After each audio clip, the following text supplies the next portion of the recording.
boas, dedicadas, cheias de coragem, de generosidade.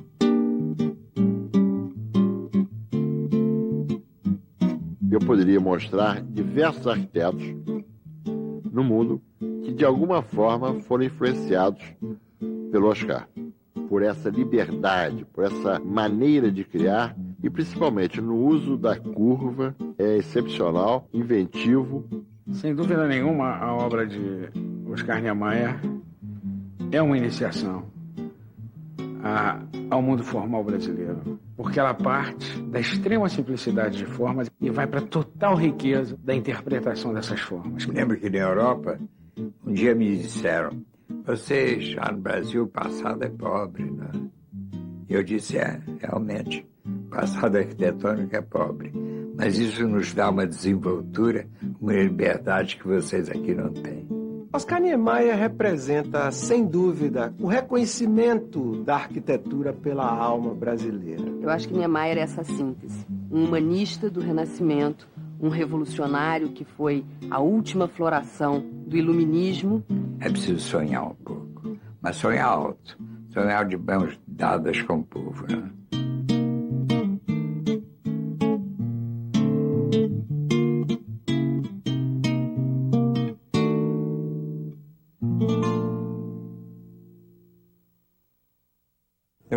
Eu era de família católica, né?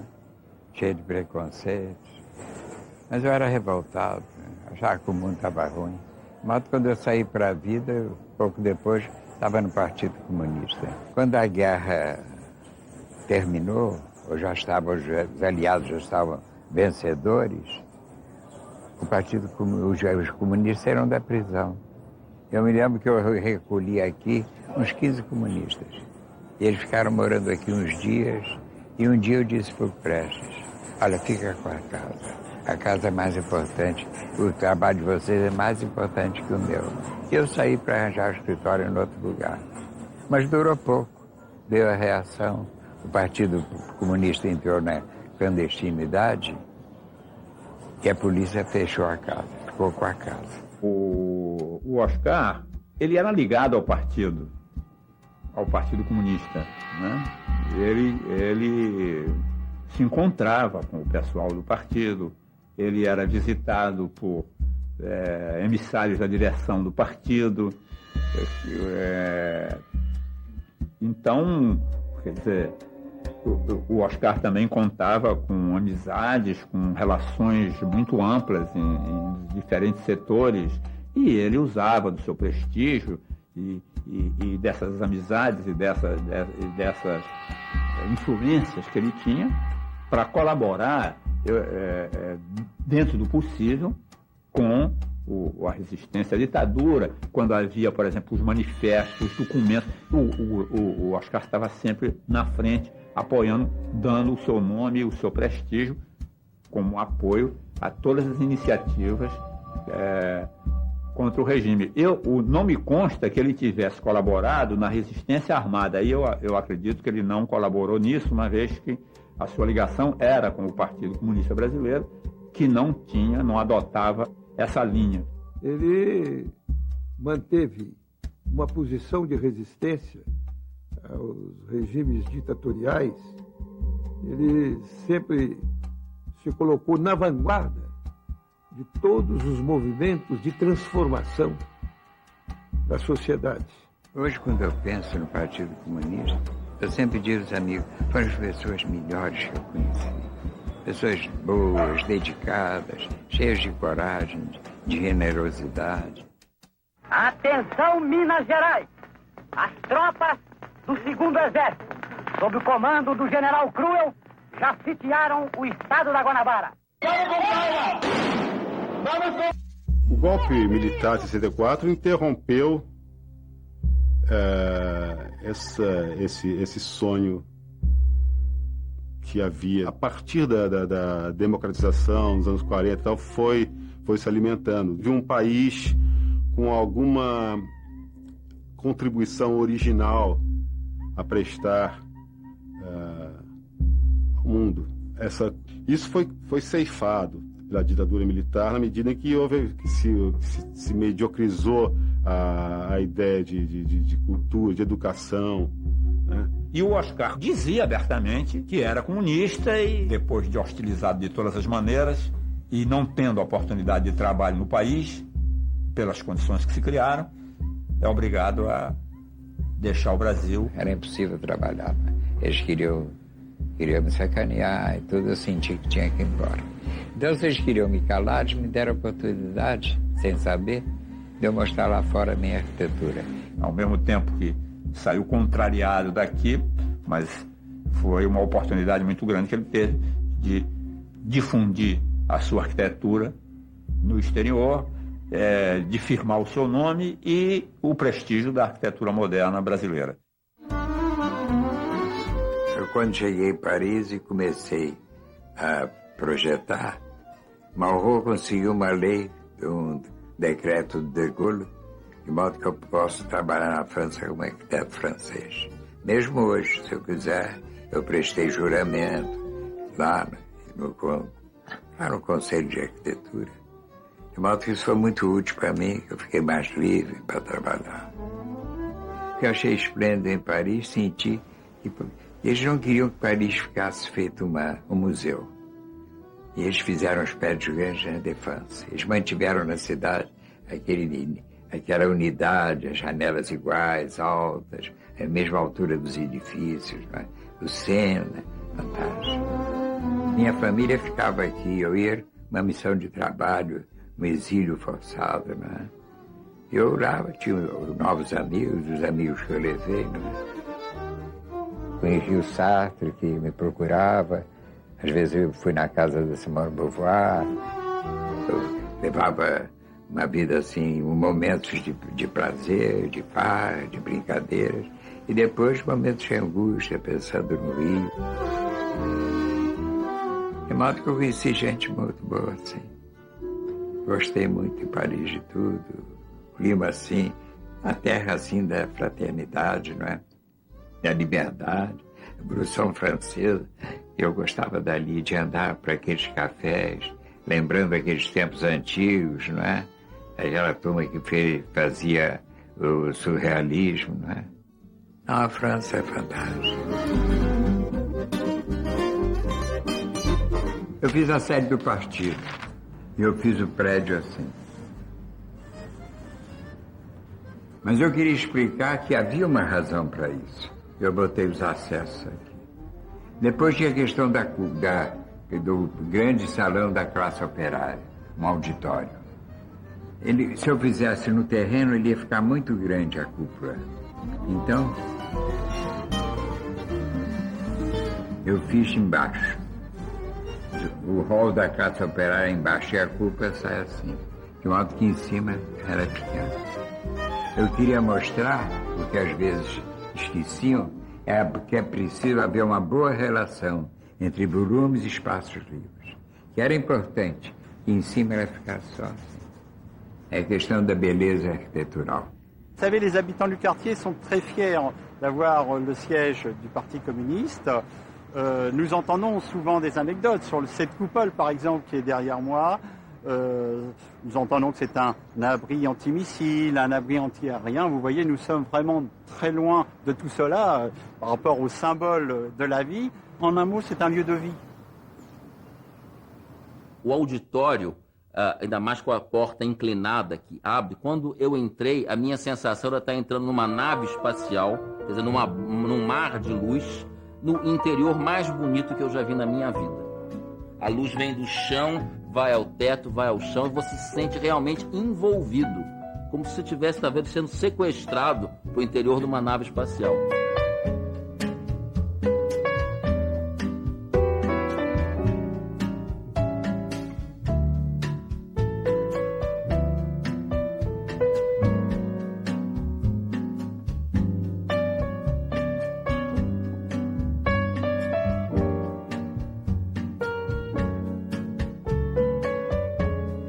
Cheguei na Praça do Havre e eu disse, eu quero rebaixar, menos 4 metros. Rebaixar a praça toda. Eles iam rebaixar a praça, caro. Mas concordaram. Eu queria que a pessoa daqui pudesse ver a praça. Eu queria que a praça estivesse protegida dos ventos do mar. Era uma cidade antiga, foi quase destruída pela guerra. Os prédios eram sóbrios, uma cidade bonita. Eu não queria competir com a arquitetura da cidade. E como o meu problema era aquele negócio do Malraux, daqueles centros de cultura, né? Eram prédios quase que fechados, auditórios, teatro, essas coisas. Eu fiz uma arquitetura mais cega. Quer dizer, os prédios assim, o outro prédio assim, sem aberturas, né? As rampas. Foi uma coisa que ficou muito diferente. Eles chamam hoje Espaço Oscar Niemeyer.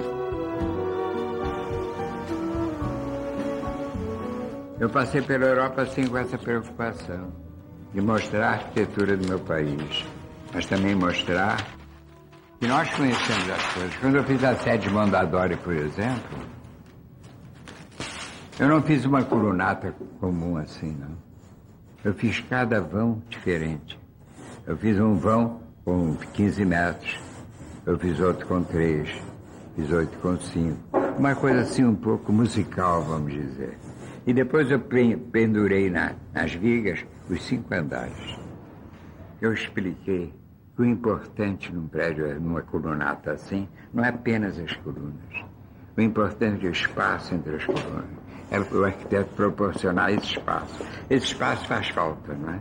É como disse um escritor, que quando a gente olha uma paisagem, as árvores da paisagem, o importante não são apenas as árvores, mas também o espaço entre elas. De modo que eu me lembro que o engenheiro italiano disse, não pode fazer tudo com 8 metros? Eu disse, não, assim mesmo.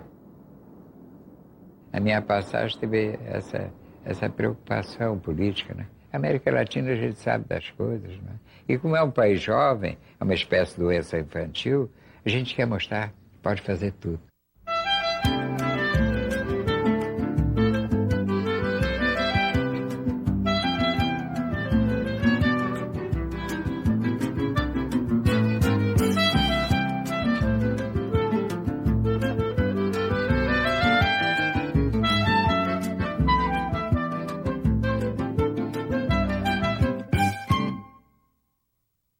A preocupação da esbeltez das obras do Oscar, se nós olharmos agora de um ponto de vista econômico, foi o fato, e o fato único, que fez começar a exportação de serviços brasileiros para o exterior. Quando perseguido pela Revolução no Brasil, o Oscar foi para a Argélia, convidado pelo presidente Boumediene para fazer as universidades de lá. O primeiro grande projeto maravilhoso é o da Universidade de Constantine. Então, o prédio principal, que é o prédio das aulas, são vãos de 50 metros, suportados pelas próprias fachadas, pelas vigas da fachada. E o Oscar queria que essas vigas tivessem 30 centímetros de espessura. Ele, na época, trabalhou com consultores europeus, que eram aqueles que trabalhavam mais na Argélia, e impuseram uma espessura de 1,5 metro. Ele aí buscou os engenheiros brasileiros que estavam habituados a fazer as coisas audaciosas dele, e disseram 30 centímetros, tá bom. Aí, então, construtores europeus ficaram com medo, a palavra medo é correta, de construir uma obra tão audaciosa. Ele falou, tá bom, eu vou trazer construtores brasileiros. Então, dessa maneira, que tem uma origem talvez artística, o Brasil começou, nos anos 70 e 80, até em grande escala, exportou serviços de projeto e construção para muitos países do terceiro mundo. Mas a origem, e olha que ironia, foi um brasileiro perseguido pelo governo brasileiro de então, que era o Oscar Niemeyer, que abriu as portas para as empresas brasileiras de projeto de construção trabalharem no exterior. Na Argélia, por exemplo, eu me lembro, eu estava estudando a mesquita. Eu estava em casa, me preparando para dormir, e fiquei pensando no projeto. E pensei na mesquita, como ela podia ser, nas colunas. E levantei e desenhei. Então a mesquita ficou assim.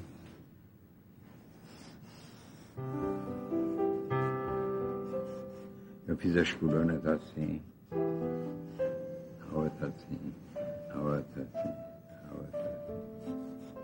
Eu pensei que ela devia ficar dentro do mar, na costa, né? Então foi um projeto feito sem pegar no lápis, foi só pensando. E ficou bonita a mesquita. Eu me lembro quando eu entreguei a mesquita, o Boumediene, que era o presidente da Argélia, ele me disse, mas Oscar, é uma mesquita revolucionária. Eu disse a ele, bom, a revolução não deve parar.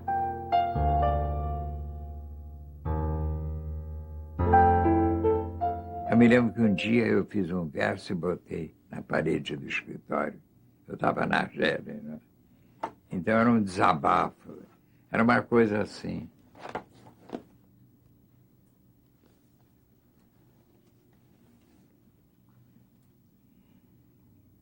Estou longe de tudo que eu gosto, dessa terra tão linda que me viu nascer.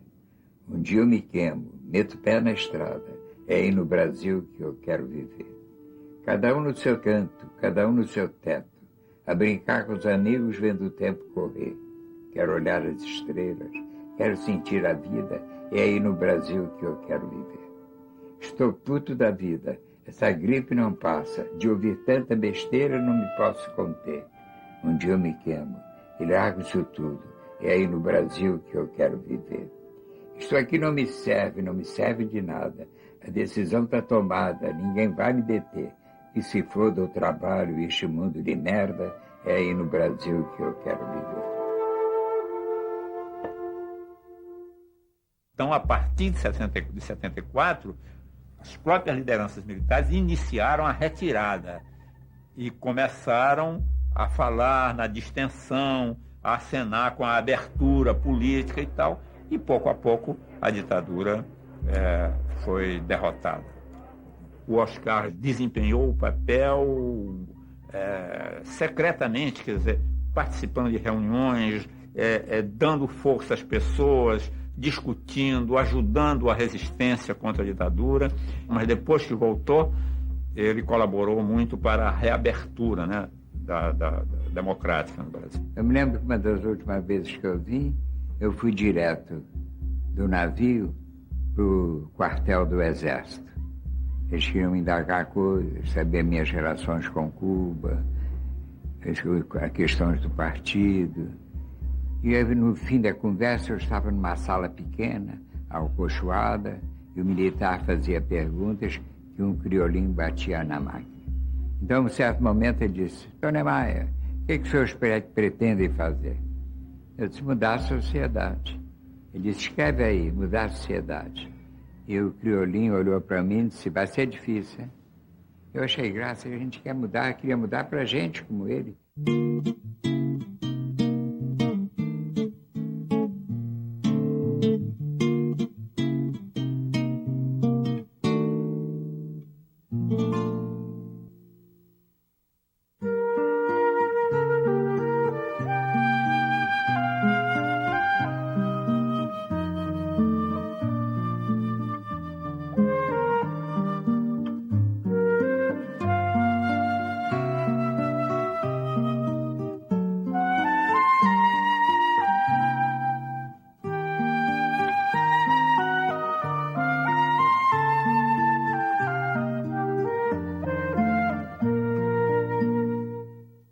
Creio que as opções políticas e ideológicas de Niemeyer interfiram tão fortemente na sua obra arquitetônica.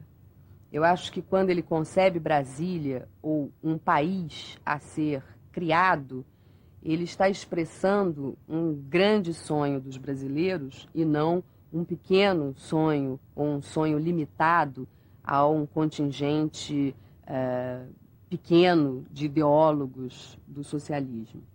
Eu acho que há, inclusive, em Niemeyer, uma certa divisão entre dois gênios, digamos assim, explorados por Shakespeare em A Tempestade. Né?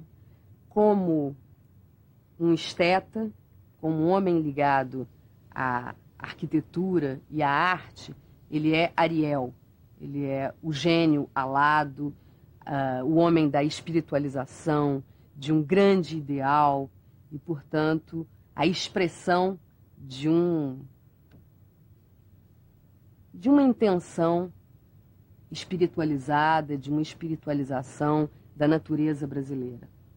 Como homem político, ele fica com Caliban, a força brutal, a ideia de um nacional popular que emergirá dos trópicos e refará a história do país.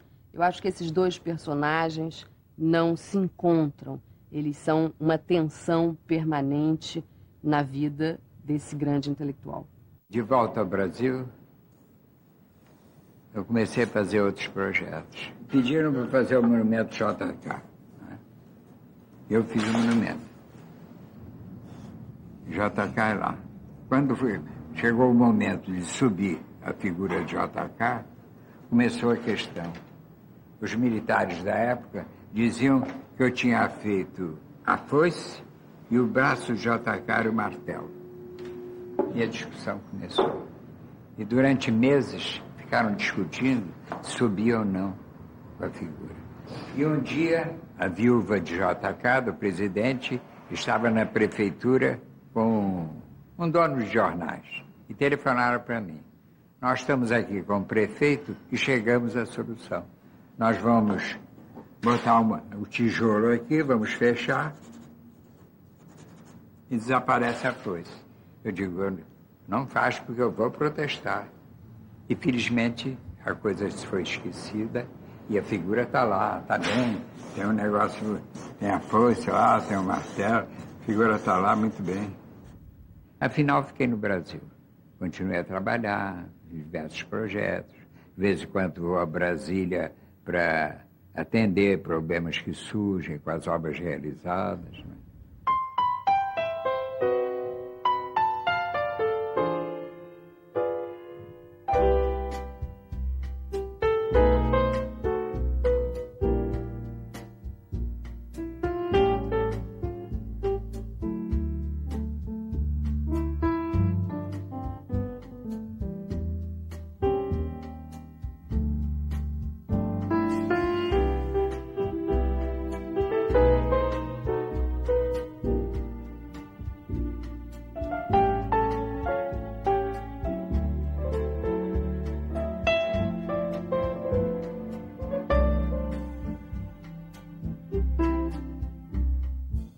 O Sambódromo, eu acho que talvez para mim seja o meu projeto favorito de todos aqueles que eu fiz do Oscar. Não é o mais complexo estruturalmente, mas ele é favorito porque teve as pessoas mais amigas trabalhando junto. Quer dizer, as pessoas referência da minha carreira. Oscar, Darcy Ribeiro, o governador Brizola, quer dizer, que sempre nos apoiou em tudo. Então foi um trabalho muito amigo, porque as pessoas diziam todos os dias, durante 110 dias, que ele não ia ficar pronto e que ele ia cair. E foi uma coisa, então, espetacular você poder aprontar em 110 dias, ele ficar pronto, está lá perfeito até hoje. O Brizola resolveu fazer o Sambódromo, ele e o Darcy me chamaram, conversamos, o Darcy inventou aquela Praça da Apoteose.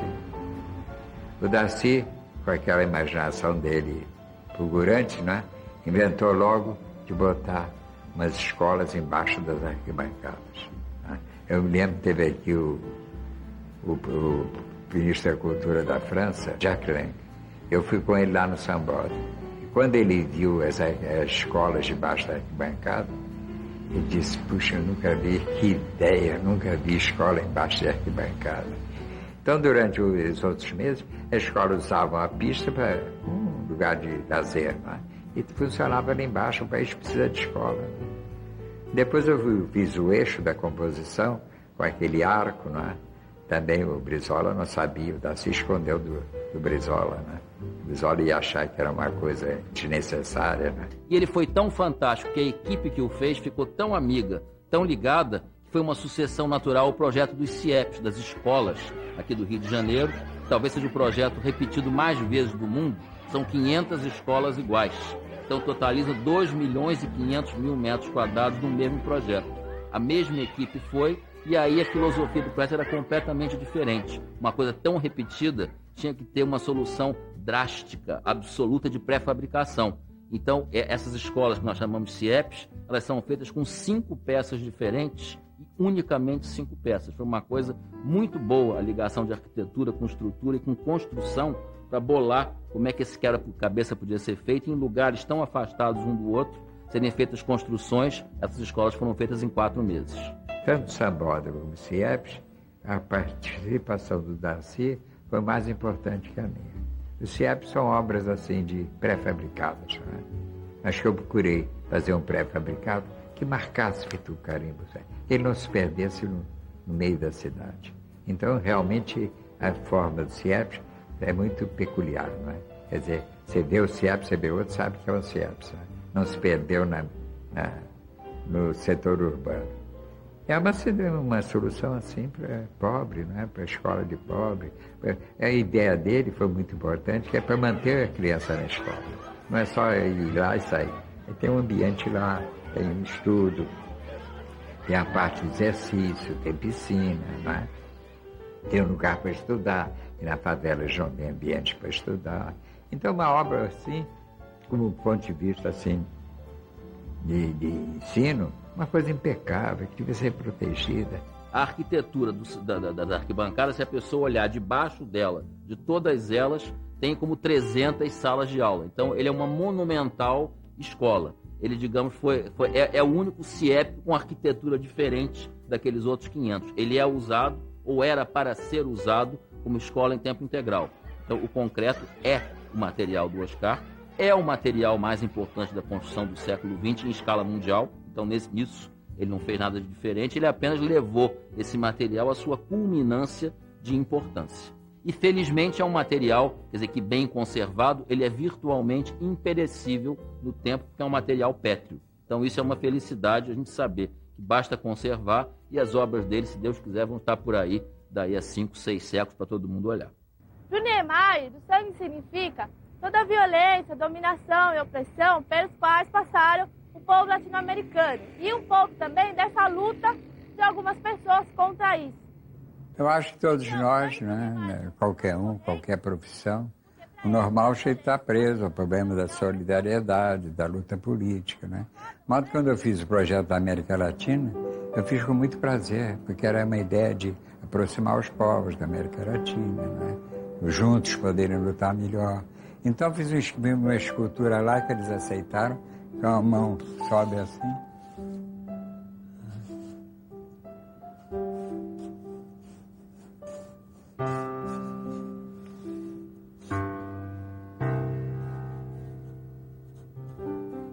E aqui tem o sangue correndo da mão. Quer dizer, a América Latina ofendida, né? Esquecida, né? E o Darcy Ribeiro, quando projetou o memorial, quando fez a parte cultural, ele pensou na integração latino-americana, né? Na integração como se fosse um país único, aí desde o México até o Chile, até as Ilhas Malvinas, como se fosse um continente único, né? Pra gente tentar sanear as nossas dificuldades, enfim. E, na verdade, aquele sangue que une, aquele sangue que escorre na mão, na verdade, está unindo os povos latino-americanos de uma forma. A mão, que, na verdade, é a única obra escultural do autor, né? Ele é um arquiteto, né? A sua carreira está vinculada à arquitetura, mas aqui no memorial tem essa escultura, na verdade, que é a mão dele. E essa mão é esquerda porque é simpatizante dos partidos comunistas da América Latina, e aquela dominação que está expressa na palma da mão só vai parar quando a esquerda latino-americana assumiu o poder. Então foi um projeto feito com muito interesse, né? Com muita esperança, assim, de que pudesse contribuir nessa relação dos povos da América Latina, trocando experiências, né? De modo que foi um trabalho assim que diferente dos outros, às vezes não tem significação nenhuma social, um trabalho que me interessou muito, acompanhei com muito cuidado.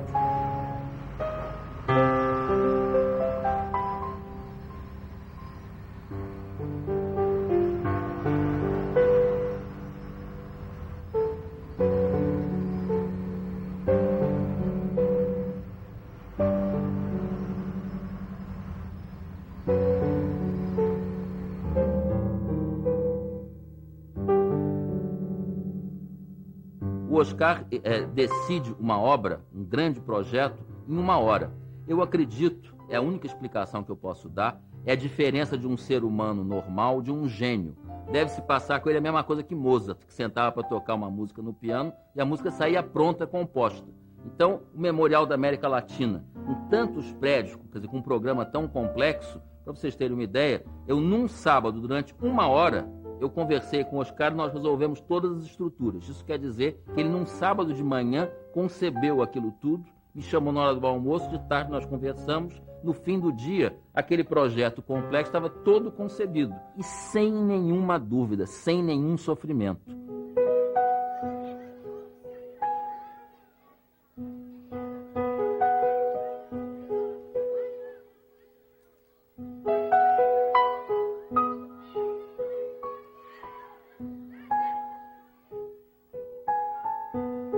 A gente tem, assim, duas críticas básicas à obra do memorial, né? A pergunta é assim, por que uma obra que vai estar tratando da América Latina é um monumento, é monumental? Assim, cadê a base disso tudo? De onde ele tirou o monumento para estar falando um pouco da história da América Latina? Isso é uma coisa que a gente se pergunta um pouco. E a outra coisa é a pouca funcionalidade e a não valorização do humano, né? Muito concreto, poucas janelas, poucas áreas, pouco espaço verde. O ponto não é exatamente se a obra de Niemeyer é confortável ou não.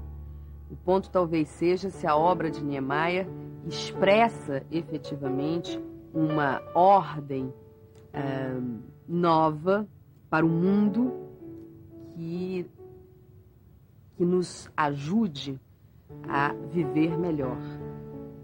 Eu acho que Niemeyer não pensa muito na dimensão privada do indivíduo. Ele está preocupado com um indivíduo projetado para a participação, para a intervenção no mundo público, para a deliberação com liberdade e autonomia. Me parece que seria amesquinhar um diálogo com Niemeyer, interrogá-lo sobre a ventilação das suas construções, a iluminação das suas construções e assim por diante. Eu acho que o Brasil sempre teve um problema muito grande com o resto da América Latina. Inclusive, o Brasil nunca se colocou como parte da América Latina.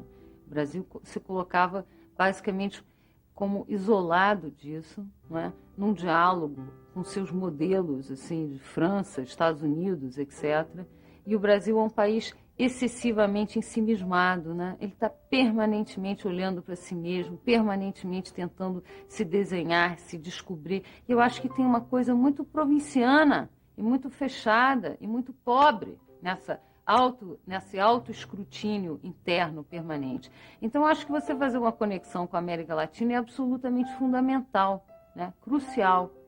Agora, eu não sei como é que essa conexão se dá, entendeu? Porque a ideia do monumento para a América Latina está ótimo, muito bem, mas eu acho que, na realidade, essa conexão ela se dá muito mais através dos meios de comunicação, através da troca de música popular. Então, eu acho que essas trocas, no fundo, elas se dão muito mais através desses mecanismos de consumo, né? E dessa troca desses imaginários que o consumo dá, do que através dessas ossificação, o monumento, o estatal. Então, a ideia do monumento em si eu acho ótimo, mas eu acho que a dinâmica não passa muito por aí, né? Aí entra em questão, quer dizer, o que se faz nesses espaços, né? Como realmente dinamizar esses espaços? Como é que isso possa refletir uma troca cultural vital, né? A arquitetura deve evoluir em função da técnica e dos problemas sociais. Por exemplo, a arquitetura brasileira, ela está baseada na técnica mais apurada, não é? Ela é bonita, ela procura coisa diferente, não é? Mas o conteúdo, quer dizer, a parte social é discriminatória. O brasileiro pobre não tem nem casa nem terra para morar. Mas isso é um problema que não cabe ao arquiteto resolver. Se o arquiteto está interessado nisso, como eu, é participar da luta política. É sair para a rua e protestar.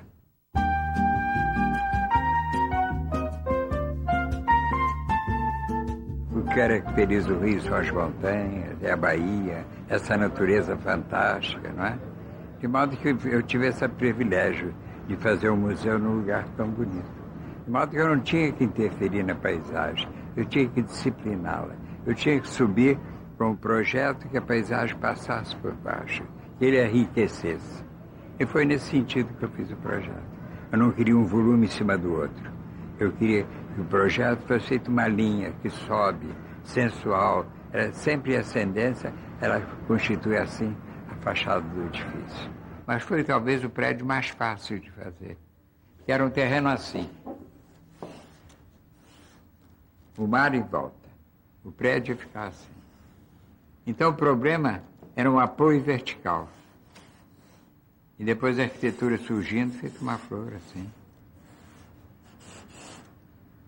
E o prédio me agrada, a rampa convida a subir. Internamente a solução é boa, não é? Os visitantes ficam curiosos, conhecer a arquitetura e assim também as pinturas expostas, não é? De modo que realmente é um projeto que me agrada, um projeto muito espontâneo, que surgiu quase de repente. Eu acho que isso é a novidade, é um prédio diferente. Vocês podem ver muitos museus, mas igual vocês não viram.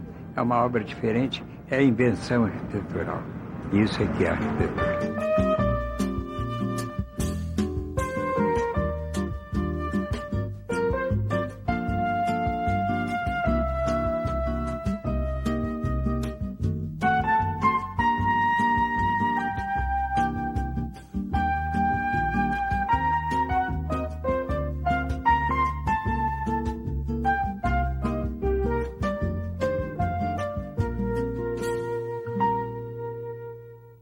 Eu acho admirável no Oscar é essa vitalidade tremenda. Então está esse senhor, de repente, inventando um museu, que é esse museu de Niterói, e esse museu é genial, né? Ele é genial porque ele é os sonhos do futuro que os anos 60 poderia ter. E ele parece assim um disco voador, uma espaçonave, mas ao mesmo tempo ele é um sonho do futuro gestado no passado, né? Ele tem esse jogo, ele tem essa brincadeira.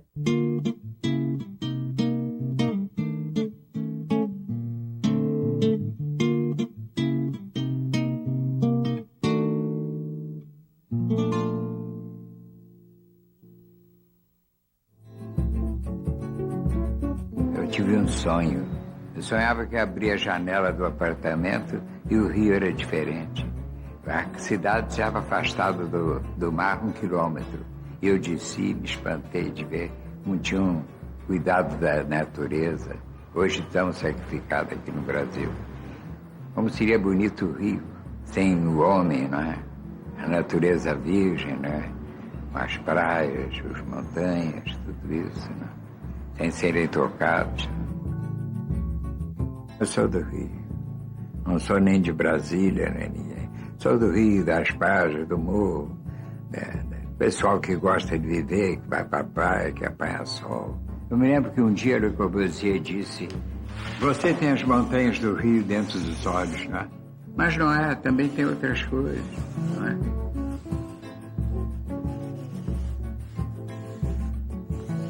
Tem a mulher também que nos atrai, não é? De modo que minha arquitetura não é o que você dizia que eu tinha as montanhas do Rio nos olhos.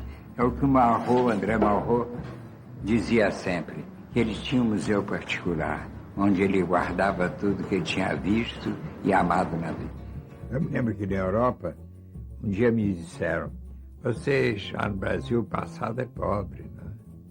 E eu disse: realmente, o passado arquitetônico é pobre. Mas isso nos dá uma desenvoltura, uma liberdade que vocês aqui não têm. Penso que Oscar Niemeyer é uma espécie de ponto de inflexão na imaginação brasileira, porque foi com ele que uma sociedade de passado colonial e escravista pôde reconhecer mais facilmente a sua capacidade de invenção. Nesse sentido, precisamente, como construtor de um mundo inexistente, eu acho que ele cumpre o mesmo papel que os renascentistas cumpriram na história europeia ou na cultura ocidental. Ele é um renascentista e com ele conhecemos o Renascimento brasileiro. Não conheço na história do Brasil, nenhum momento anterior em que uma obra arquitetônica, talvez Aleijadinho, sim, na época colonial de Minas Gerais, mas com um reconhecimento talvez tardio, posterior, póstumo, após a sua época, é que ele veio a ser reconhecido. Enquanto que Oscar Niemeyer não, ele é reconhecido em vida, em pleno apogeu da sua criação. É aí que ele que o seu traço, o seu desenho, o seu gênio aparecem para o Brasil. E Aleijadinho foi um escultor muito interessante, né?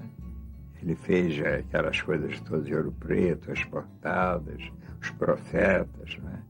As figuras. É uma coisa muito que a gente gosta de ver, porque tem muita criatividade.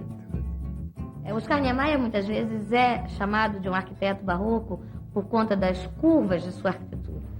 É evidente que não há tanto desacerto entre nomear a arquitetura do Oscar Niemeyer barroca.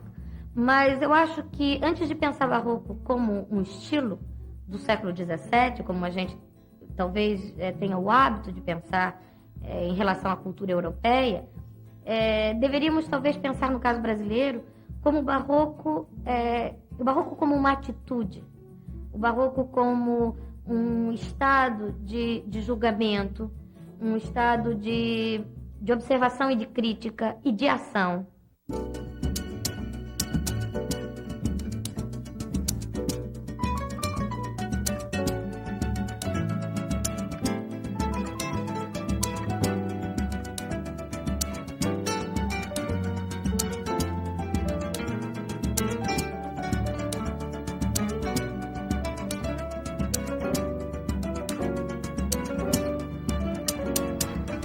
Todo arquiteto singular, né, ele inventa. Mas eu acho que o que eu poderia dizer que a maior contribuição, né, que não é uma invenção, é a liberdade. Né? Então essa que dá aos arquitetos a possibilidade de inventar. E ele inventa toda hora. Então ele cria para os outros arquitetos a possibilidade também de inventar. E eu poderia mostrar diversos arquitetos no mundo que de alguma forma foram influenciados pelo Oscar. Sem dúvida nenhuma, a obra de Oscar Niemeyer é uma iniciação ao mundo formal brasileiro, à criação brasileira, porque ela parte da extrema simplicidade de formas, é isso que eu acho mais bonito em Niemeyer, e vai para a total riqueza da interpretação dessas formas, quer dizer, por elas serem simples, elas permitem uma absoluta e completa gama de interpretações.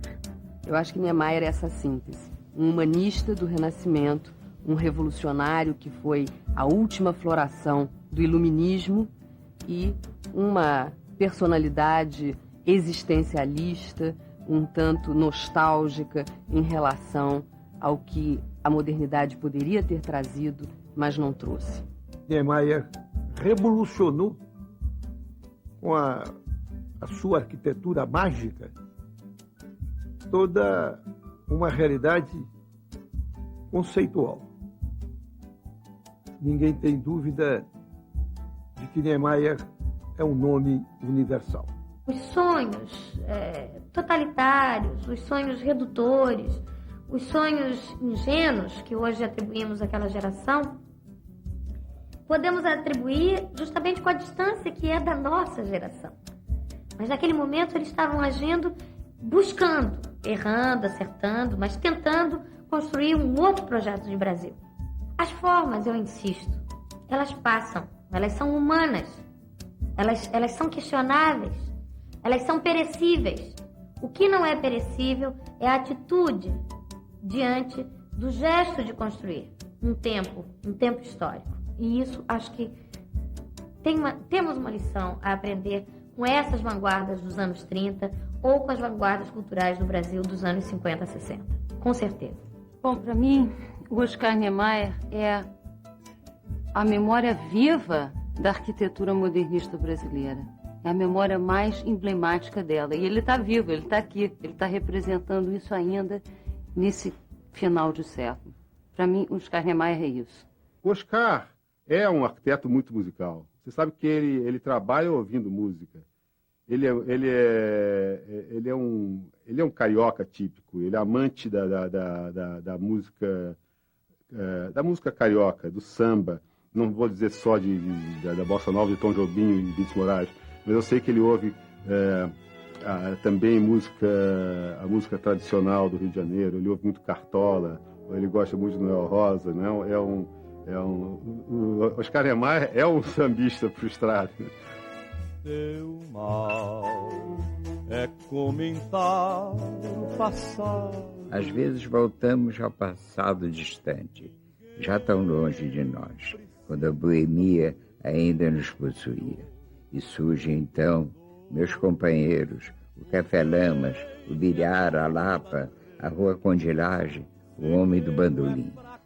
Como um filme relâmpago. Lembramos coisas antigas. Meu casamento, a Escola de Belas Artes, a arquitetura me convocando e a vida mais comportada e feliz. Segredo é pra 4 paredes. Primeiro é preciso julgar, pra depois condenar. A saudade é como a vida, não é? Feita de alegrias e tristezas, não é? Às vezes é uma saudade que vale a pena lembrar, quase viver. Outras vezes não, é tão dura que a gente é preferível esquecer. É isso. E o pior é que ela está sempre junto de nós, não é? E quando a gente envelhece, quando ela está mais próxima, não é? E ela atua mais na gente, não é? Oscar Niemeyer representa, sem dúvida,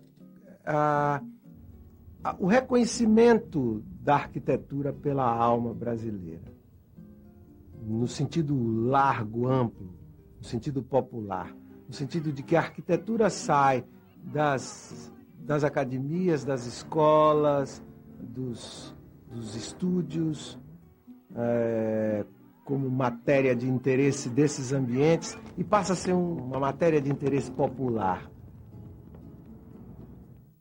Tá, tá, tá. Tarao, toe, toerote.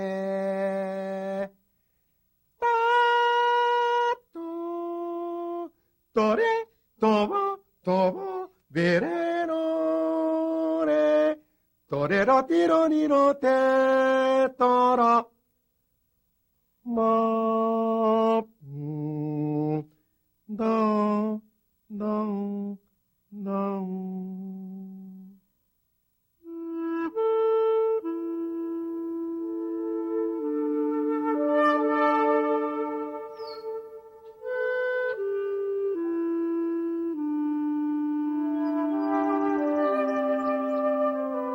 Eu não acredito em Deus, não acredito em nada, eu sou ateu.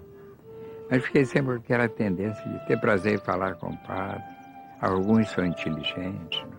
São crentes.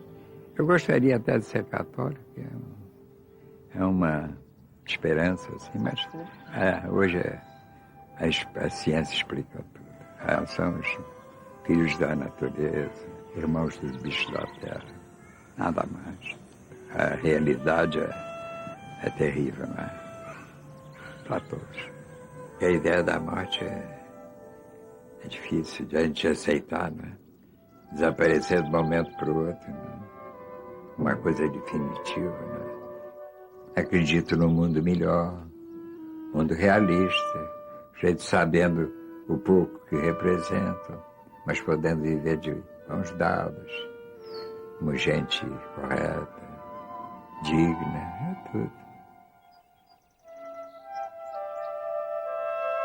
Mesmo que o Oscar Niemeyer não acredite em Deus, isso não importa. Deus acredita nele e está na obra dele, e está nessa simplicidade que expressa bem a alma do povo brasileiro. Eu gosto daqui mesmo. Nasci aqui, gosto da praia, da gente. Gosto dos cariocas que veem a vida com uma certa displicência, não é? Como se tivesse um ponto de vista filosófico, mas não, apenas que a natureza é tão fantástica que os atrai. Oscar Niemeyer é um bom amigo, um homem solidário, fraterno. Meu pai, Oscar Niemeyer, é uma pessoa maravilhosa, digno, coerente, generoso, amigo, dedicado aos amigos dele e à família. Ao mesmo tempo em que ele é um homem culto, refinado, ele tem uma reverência e um pouco do savoir-faire carioca, da maneira de ser, da brincadeira, da piada. O que me chamou a atenção, em termos da sua personalidade, é uma generosidade, não é? De amizades, né? Ele me pareceu um homem que tem uma trajetória que, ao mesmo tempo, responde a um projeto, né? Ele é um homem com projeto, ele é um homem com engajamento. Mas, ao mesmo tempo, no âmbito da sua vida privada, ele é um homem do afeto, né? Ele é um homem dos amigos, ele é a pessoa dessa amorosidade, né?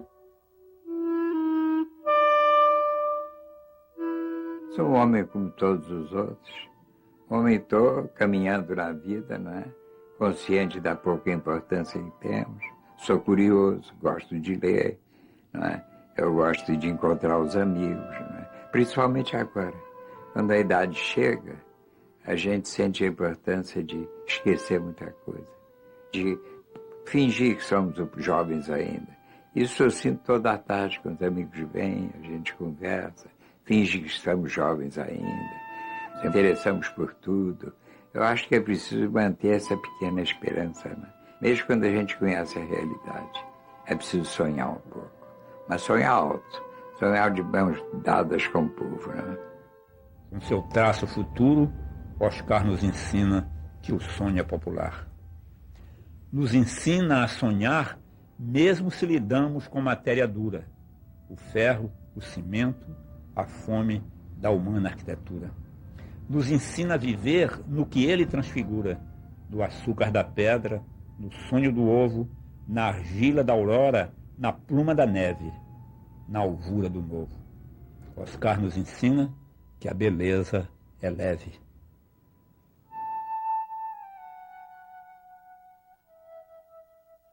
A vida, no fundo, é um sonho, assim, rápido, cheio de prazer e drama, né? Mas é isso. A vida deve ser vivida e não contada, assim, em minúcias.